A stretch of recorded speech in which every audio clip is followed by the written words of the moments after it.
What are you laughing at? Why are you wearing this? We coming. You bleed now? How come I ain't got a pair? I ain't get you a pair. This is my Christmas gift. That's not right. I should have one too. I can't show them my Christmas gift. Or not. I got OnlyFans.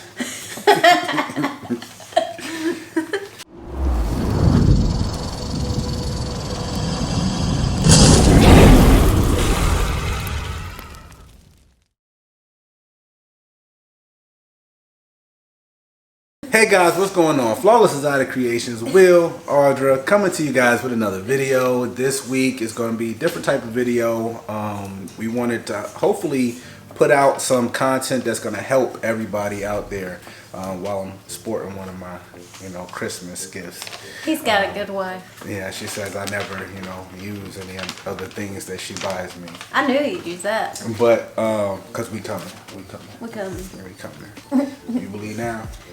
Yeah, I believe it. Actually, so this is actually to help you guys believe. Want to keep us on track. This video is actually going to be almost like a cheat code for people that's thinking about getting into the industry, already in the industry at the level where we are, or even past us or not past us. This is a video for you guys. So pretty much it's a video for everybody. Yeah, no, because some of the big timers out there, they don't necessarily need this video. This is actually in contrast But they could definitely popular get opinion. some comedy out of it. Yeah, somewhat. So this is going to be like a guideline to becoming a breeder. And it's just a snapshot. This is not literally chapter for chapter for chapter. Sometimes we need to have, how do you say, audio confirmation of what we already are thinking. Sometimes it may be very literal. Maybe you were thinking it and thinking something else at the same time. Plus we get several messages via Instagram and Facebook, even personal messages on Facebook. Shout out to Richard from Celtic Balls, I believe it is. Celtic Reptiles. The Celtic Reptiles. He's working with ball pythons. He worked with Christie's too. Christie's, yeah. Richard and really, really good guy. Awesome. And speaking with him, kind of getting him a little grounded and focused on his projects that he want to work with, because he's heavy into the ball pythons and he's super excited, like we are.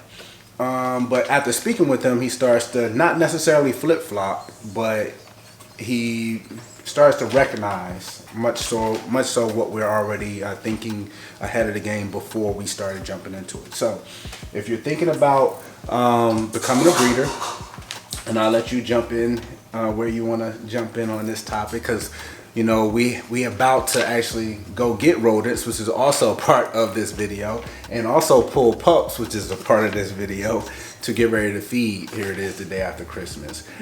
So there's a lot of things you want to think about when getting into ball pythons. Number one is we got, well, not out of, because we're gonna always be in the crescent geckos, but we diversified. That's one of my favorite words. Yes. Diversification. And got into extreme debt with ball pythons. But we're enjoying the process because we understand how small businesses get off the ground. Go ahead, give them the gist of it. Every business that opens, what percentage fails? Yeah, I've said this before. I'll say it again, and I'll say it to everybody who listens. This is a positive thing. You really should take it as positive. A lot of people hear it and they're like, oh no, I can't do that. But it's really a positive thing. If you open up a small business, whatever the business idea is, and you're actually profiting within the first 5 years, you got an anomaly, actually. Yes. Typically, every business across the board is not profitable, at least in the first 5 years. The first 5 years, you're legitimately just paying yourself back for all the investment that you've actually put into it. And really and truthfully, you're just putting all that back into the business to create more. So you're operating at cost pretty much. Absolutely. For that first 5 years, you're in the negative. So it's kind of, you know, we all get spoiled in the community because we think that you can buy an animal, buy another animal, put them together and produce those same animals over and over, and the value of those animals should never drop. I feel like that's a facade in a lot of the situations because simple business, supply and demand. The more supply you're going to have, the value of that animal as far as dollar for dollar is going to drop. And that's what we deal with in every community. But coming out of the crested gecko community, we compare them. It's like, all right, if you're thinking about audience base, customer base, interest base, you're going to have crested geckos. Let's say that's the one. And ball pythons, we're going to say is 10,000. Yeah. Is that drastic of a difference between your customer base or potential customer base when you deal with the ratios? It really That is. being said, you know, fine tuning things with the crested gecko side of things, on the crested gecko side of business, you learn to isolate different situations and capitalize on different opportunities. I think a lot better than maybe ball pythons, and the only reason I say that is ball pythons have been around for about the same amount of time crested geckos, but the ball python breeder and the crested gecko breeder have two different mindsets overall. Very much so. But the community as a whole, whether you get along or not, a lot of the time you're going to agree upon the same rules per morphs and genes.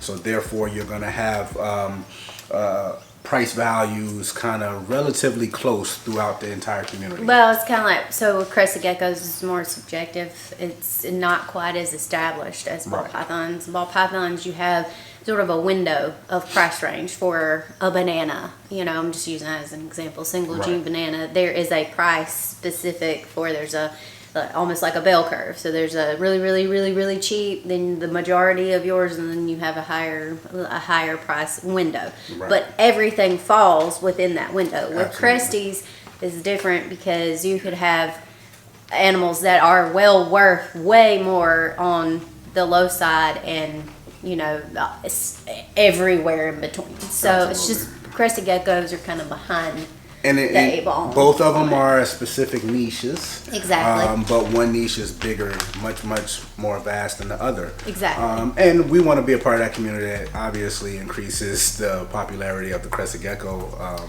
world as well. But this is going to be tailored specifically toward ball python breeders and enthusiasts thinking of getting into the ball python. So, first, right off the bat, you're going to want to think about, and again, disclaimer, this is our opinion. This is what we want to put out there, hopefully to help the overall community. None of this is meant to be negative whatsoever. No, it's just from our own personal experiences. And So we want to talk about funding. Funding is going to be primary. That's going to be the number one thing you're going to have to figure out.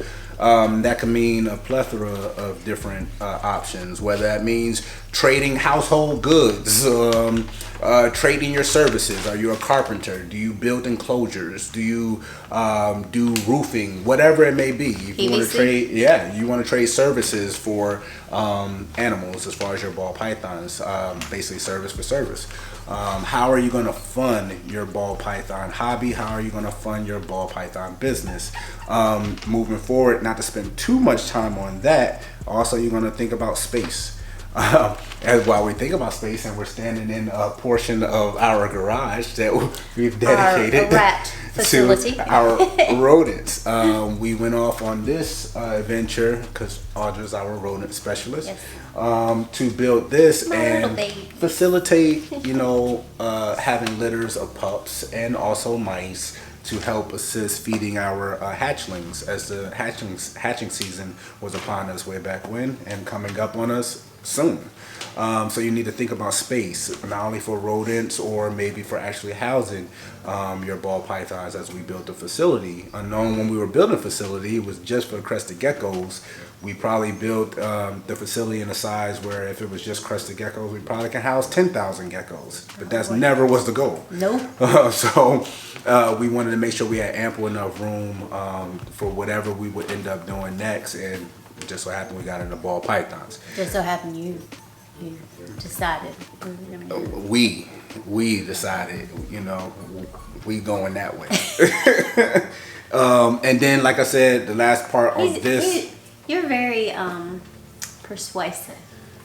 I mean, hey, if it makes sense, we rolling. We'll deal with the consequences later. Like, hey, He this does. came up. We doing it. But it's okay. Yeah. Hey, but it's the same thing. I always get on her because I'm like, all right, well, if you know something makes sense, you better roll on it and don't ask me for it.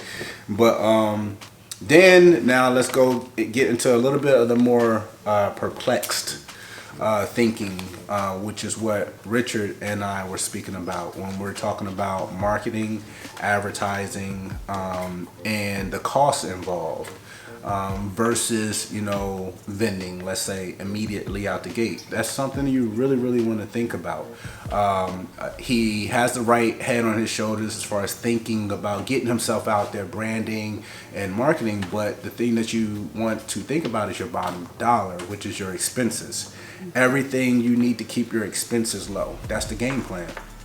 And if that's the game plan, you want to make sure that, okay, if you're gonna run ads or if you're gonna network on Instagram or Facebook, and let's say over the course of the entire year it's gonna cost you $1,000, and the return on that investment may level out to 5 to 10, snake sales, which puts you into the black necessarily with cost versus revenue. If you think about it like that, your return on your investment is much higher versus I'm gonna throw me a nice tablecloth on the table. I'm gonna go to this show or that show. It's gonna be $180 for this table, $300 for this table. Nobody knows who I am. I'm just getting my feet wet in the game. I want to network at these shows, which I'm going to do, and I get out there, and next thing you know, you're 4 shows in, relatively closer to where you live, but you have maybe hotel expense maybe for one of the shows. You got table costs at each one of the shows.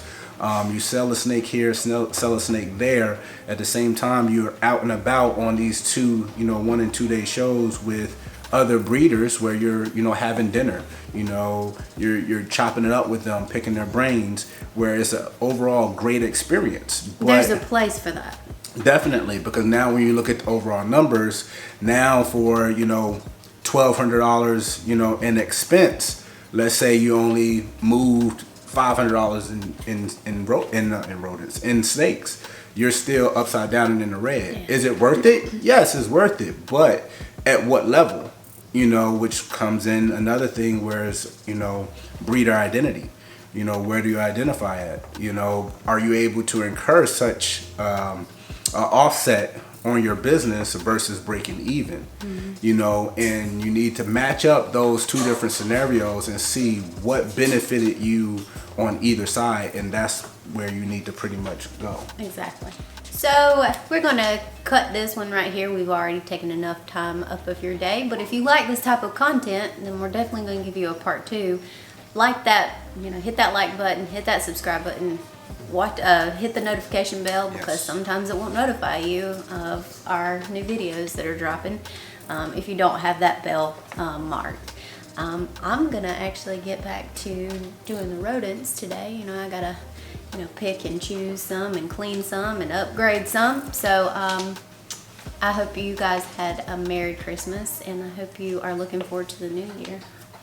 Cool. So Flawless is out of creations. Will, Audra, we are out. Bye.